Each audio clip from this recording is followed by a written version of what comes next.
Hey everyone, I hope you're doing well. My name is Trishant and I have been planning to build the SO-101 arms for a long time. Today I want to show you how I made sure the tolerances of my printer when I print, it's not too tight or too loose. So I have this FeeTech motor. These are the ST3215.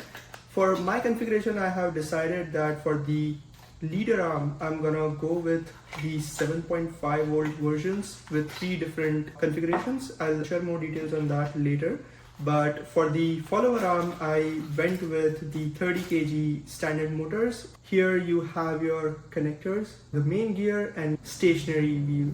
So I already printed these gauges, and as you can see, these are like -1 tolerance and 0 tolerance. What I did is I printed both of them, 0 and -1, and this material I went with the PETG carbon fiber from Bamboo Labs, and the printer I am using is Bamboo Carbon X1. These are for the follower arm. I wanted to just make sure that it's really strong, and hence I went with this material. What you need to do is just snap it in and see which one fits well. The 0 tolerance is really good. I don't see any wobbling particularly.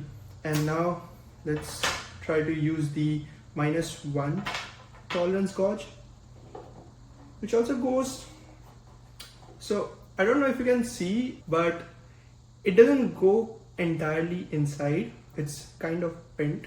I know for sure that whatever configuration I use for the 0 gauge, useful in my case scenario for my printer, and it might not be the case for your printer if you're using something else with different configuration and particularly different material. Hence this test is quite crucial.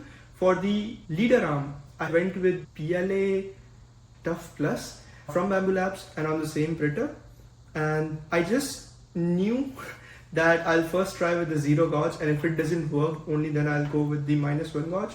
So let's see if that fits.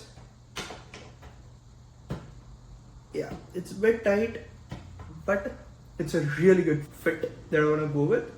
Yeah, that's it for this particular video. My primary goal was to make you understand that you can print either this gauge if you already have the STS motor. In case you don't have this STS motor, I will add the link to the GitHub repo and you can check it there. So they also have a standard Lego block. I guess it's 4x2 or 4x8.